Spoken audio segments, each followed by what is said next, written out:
The 2012 presidential election series, Three Things Middle-Class Taxpayers Must Understand to Avoid Higher Taxes, Part 2, Awakening the Middle-Class Giant, a video book presentation. A video book is a narrated electronic book that can be streamed or played on a computer or in a DVD player.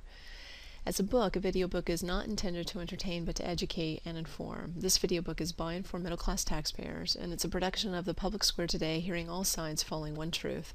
FBI warning, the information is copyrighted, so it's protected and offenders will be prosecuted. A swing state middle-class taxpayer CFO CPA's perspective. This election is about the middle-class taxpayer and what he or she will pay in the future. I'm a CPA and I've looked at the numbers, and from one average middle-class taxpayer to another, I can tell you the math is simple and the ideas are easy to follow. I will prove to you in 3 20-minute presentations that your tax rates must increase 2 to 4 times if our nation does not figure out how to grow economically and modify existing social spending programs so they are fiscally sustainable, with the newest being the healthcare tax. The numbers could not be any plainer or more clear. If you earn between $75,000 and $250,000 a year, you will be particularly hard hit because our nation's economic problems have reached a magnitude that prevents resolution from any other taxpaying group. I will prove to you that as a middle-class taxpayer, your economic future, not anyone else's, is on the line. To cast your vote on November 6th in the best interest of yourself and your loved ones, you need to be certain you know whether the following 3 points are true, almost as if your life depended upon it, because your take-home pay does. The first we covered in Part 1, the second we will cover in this Part 2, and the third, of course, we will cover in Part 3. The first was, the way to resolve the debt and deficit is to close big oil, Wall Street, big business loopholes and deductions, corporate jet loopholes and deductions, and make America's wealthiest citizens pay their fair share through mechanisms similar to the Warren Buffett rule. Second, the current economic recession, deficit, and debt escalation are the result of failed policies of the past, primarily under Bush's presidency and the Iraq War, which favored Wall Street, big business, big oil, and cost Americans trillions of dollars in lost wealth in the recession of 2008. Third, energy price escalation is resolved through American energy independence, but the future is now, and it is clean and green energies, solar and wind, etc., which should be pursued over oil or fossil fuel development and exploration.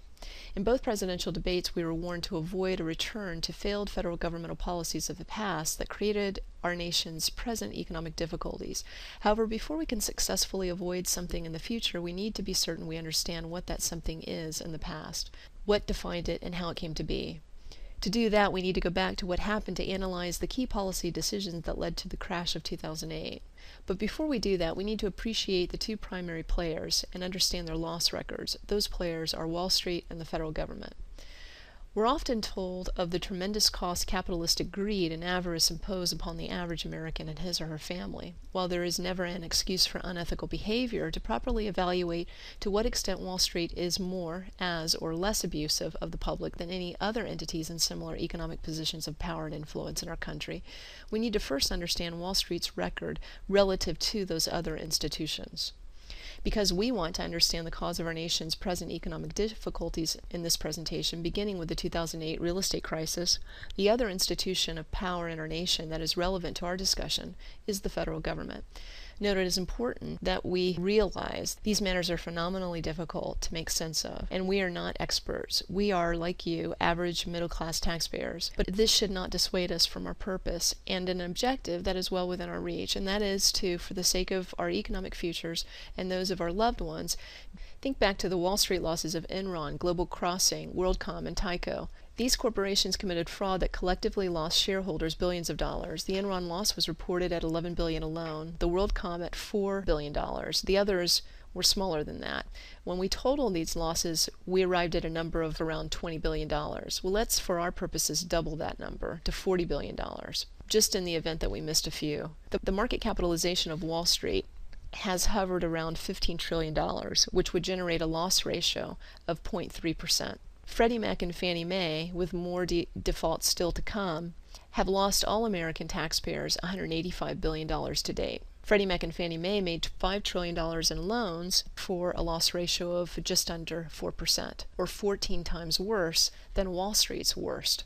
However, the comparison isn't really fair to Wall Street because the Wall Street losses we've cited were intentional fraudulent scandals made by independent men trying to defraud their shareholders and the public.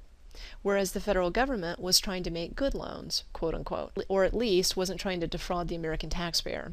So to be fair, we'd really have to compare honest Wall Street firms to Freddie Mac and Fannie Mae. What do you think we'd find? Well, we'd probably find a much better loss ratio for Wall Street, making the spread much greater than 14-1. Another important point to remember is every American has a choice as to whether he or she plays in the market or on Wall Street. However, American taxpayers do not have a choice, but are required to pay for bad policy decisions with poor financial and economic results, whether they agree with the policy decisions or not. Here's one more important point of distinction between Wall Street, or corporate America, and the federal government. Forbes recently ran a story reporting the salaries of America's highest paid CEOs. We summed the top 10, which totaled $500 million. We then came across an article reporting the federal government's cost for the office of the president, which came in at $1.4 billion last year.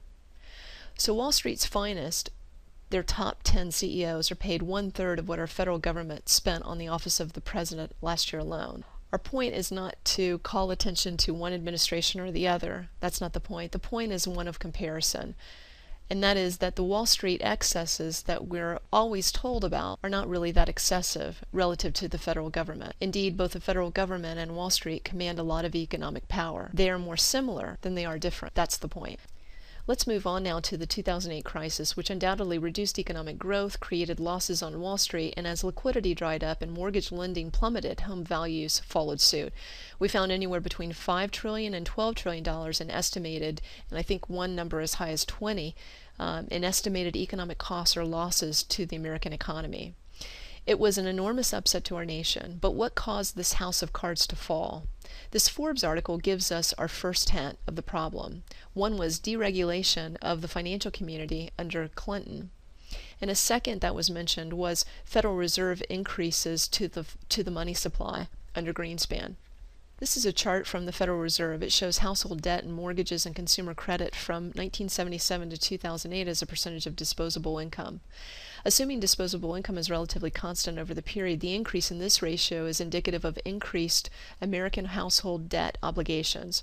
Notice the yellow arrows and the red trend lines. Both mortgage and consumer credit began to climb in and around 1999 and 2000. But while credit card consumption or credit card borrowing flattened out in 2003, mortgages continued to climb. But why? Here's another graph of household debt and savings. The yellow vertical shaded box marks the year 1999. Again, notice the sharp increase in household debt beginning around 1999 or 2000. But again, our question remains unanswered. Why? As it turns out, there were two very significant events that occurred in 1999 that enabled the Wall Street abuses that ensued from 2000 to 2008. In September 1999, the New York Times reported that Fannie Mae, the nation's largest mortgage underwriter, was relaxing its credit requirements in a move to increase home ownership rates among minorities and low-income consumers. It began with a pilot program involving 24 banks in 15 markets, including New York. But why did this happen?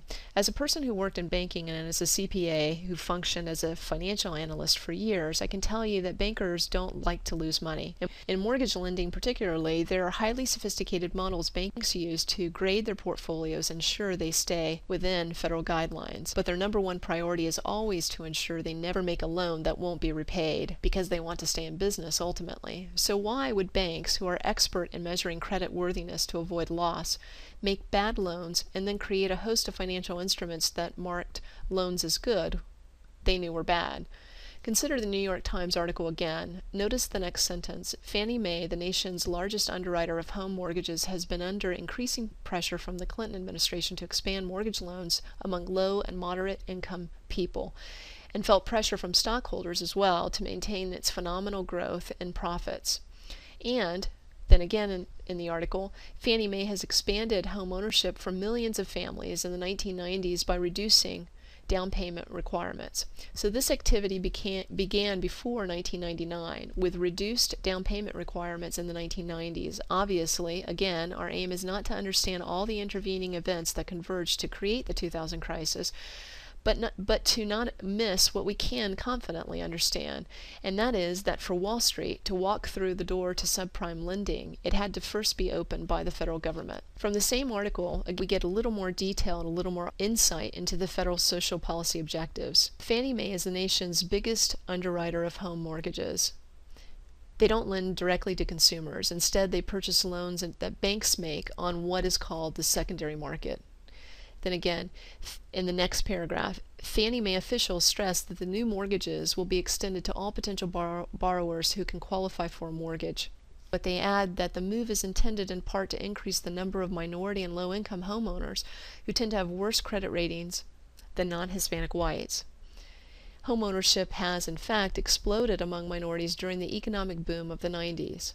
These New York article findings are confirmed by the fact that in 1996, then-President Clinton's cabinet appointed Henry Cisneros, Secretary of HUD, increased the percentage of Fannie Mae and Freddie Mac loans purchased from borrowers with household incomes below the median income in their area to 42%.